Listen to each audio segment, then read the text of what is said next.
Hello, everyone, and welcome.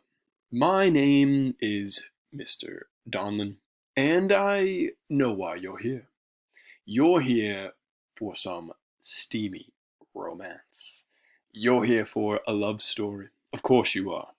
You're here for Love is Blind, Season 2. But I think I have something better. A way to truly answer once and for all if love is truly blind.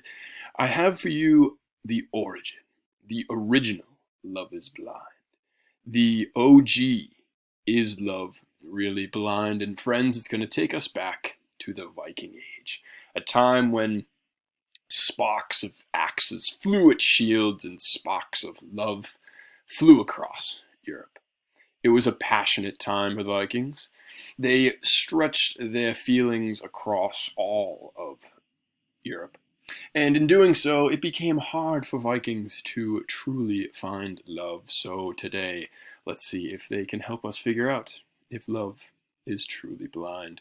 We are going to step into the time machine, ladies and gentlemen. Would you please buckle up? It's rather Rainbow Bridge-esque. This live studio audience, however, is prepared to handle it. That I am absolutely sure. Okay, I just need to flip the tape in the background. Oh God, there really is nothing on nowadays, is there not? Oh God, anywhere but there. Thank you, Kai. So, dear friends, we are going to explore the realm of the Vikings and see if the personalities of the Vikings are ready to make a truly great team. We will need a notebook, and you may need to jot down some notes as we progress. The things you may want to look for will determine whether or not Love is Blind. However, this particular prequel, being like its popular show on Netflix, it has its twists. Bring me the pod, please. Thank you. The pod is what all of our Vikings will be tested in. Kratos. Thank you. Kratos has joined me inside the pod. I cannot see him, he cannot see me. The only means of communication we have are a payphone inside, meaning I could not judge Kratos based off of his great beard, because who could say no to such facial hair? I will have to get to know Kratos, as he will have to get to know me, and we'll see if the flowering fields of love are ready. Let's meet our contestants, though, shall we? Oh, look at you all ready for the truly great experience you're going to be on. Each one of you will step into the pod, get to know another Viking, and possibly see if you're meant to be together. However, if you do not like the person that's in your pod, there is someone out there for you that I can guarantee. Let's give them a round of applause, people. All right, that's enough. I know love is out there for all of you. The anxiety is palpable. Let's get to our first date, shall we? Gigi and Damien, please. Enter your pods. And our audience is prepared. Let's get to know who they are. Starting with you, Gigi. Now, friends, you will want to pause me. You may recognize a few things about Gigi, as her Viking personality is not uncommon nowadays. So please pause me before we continue. I'm assuming that you've hit the pause button there. The continue watching thing will pop up on the screen. Moving on, anyways, you see that Gigi is a skilled sailor, is she not? Here is an example of our Viking longship below, and some notes you may want to take about how she is able to scour the seas so effectively. Moving on to Damien. Damien, there you are. Damien, a stereotypical Viking by his own name, nickname, but also one that you may recognize with some changes. Let's pause before we continue. Yes, Damien, you have gone a Viking quite often, have you not? He's been very successful and slightly unsuccessful in different places across England. The Viking raider, you are quite the fighter, and you're not helping our non-violent Viking participants. Anyways, we will see later on if they truly are meant to be together. We'll see. Moving on, date number 2. It's Kelly No Knots. Let's see if she's ready to tie the knot, and Kenny the Kind. Kenny, you're up first. Pause really quickly, ladies and gentlemen. You once again may recognize a thing or two about Kenny. But of course, where did he get that nickname, Kenny the Karma? Oh my goodness, he has a heart of gold. It's ready to be filled with love, apparently. Kenny rescued 2 stranded people while he was sailing back from Newfoundland. Kenny, Mr. Nice Guy, you are. The Kelly is who Kenny is paired up with, and her story is slightly different. People, please pause me before we move on. You may have noticed that Kelly does like to destroy and rip out some passions out of people. Those monks don't really like her very much now, don't they? These illuminated manuscripts that you see before you here were some of Kelly's favorites. She loved to destroy them, or just to take the great parts of them, like the gold and the ambers that they contained, and to sell them. She was not so interested in its written qualities. Quite a shame there is very few surviving left. The Book of the Kells, a photo taken by your teacher, possibly. So what do you think, people? Are they meant to be together or not?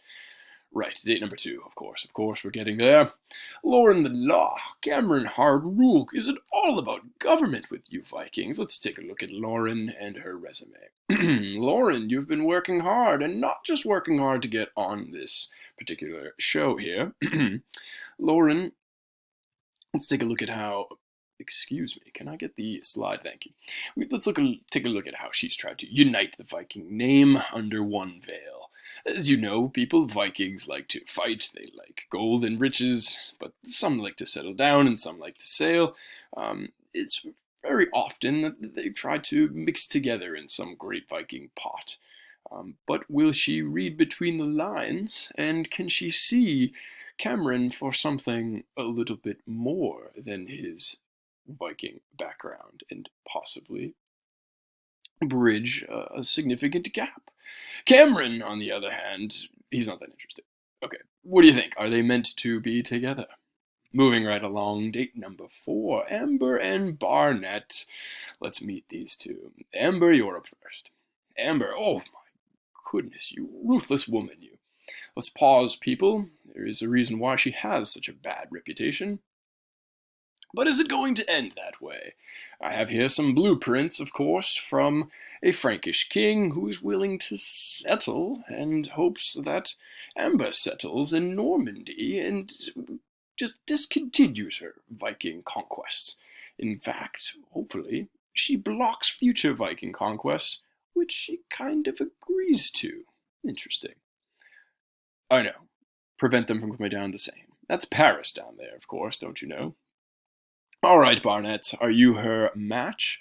Well, it seems as though you've been doing quite a bit of travel as well. People, feel free to pause. Let's take a look at how Barnett has to adapt to survive. Put a shirt on, would you? Thank you. When it comes to adapting here, Barnett is excellent. He travels throughout modern-day Russia and the lower parts of Eastern Europe, and while he's doing so, he has to learn other languages, other customs, and just how to fit in different cultures. Barnett, you may be the most adaptable Viking we've seen yet. So what do you think, people? Are they meant to be together? Maybe. Date number 5. Our final date, unfortunately, everyone. Mark the Younger and Jessica. Mark, you're up first. Feel free to pause me, people. We have a different kind of a Viking with Mark the Younger. You might notice that he likes to talk. He likes to sort out his issues. If this is surprising to you, well, you're about to be even more surprised. This looks quite a bit like a jury by peers. They would oftentimes use evidence. Mark, my goodness. Were you the oldest version of Parliament existing? Possibly. This was a true test of your will. Jessica, however, resorts to many different means to figure out how to solve her problems. She's not really going to sit down in the debate chair. She would rather throw the chair at someone. Jessica, my. If you've noticed, Jessica is oftentimes seen on a popular TV show on the History Channel. And folks, if this is where you're getting your history from, it's really not that bad. This is actually fine. In fact, you should probably binge watch this. It's mostly historically accurate, and it's a great depiction of Ragnar. Okay, anyways, it doesn't involve as great of love, of course, though. So what do you think? Are they meant to be together, though? It's what it's all about. Well, everyone, we have met our pairs. You may feel strongly that two are absolutely meant to be together. You may not. Let's look at our overarching question. And it doesn't exist. Well, that's kind of unfortunate. I'll be sure to post it in the Google Classroom section. It's all about whether or not you think love is meant to be. Thank you.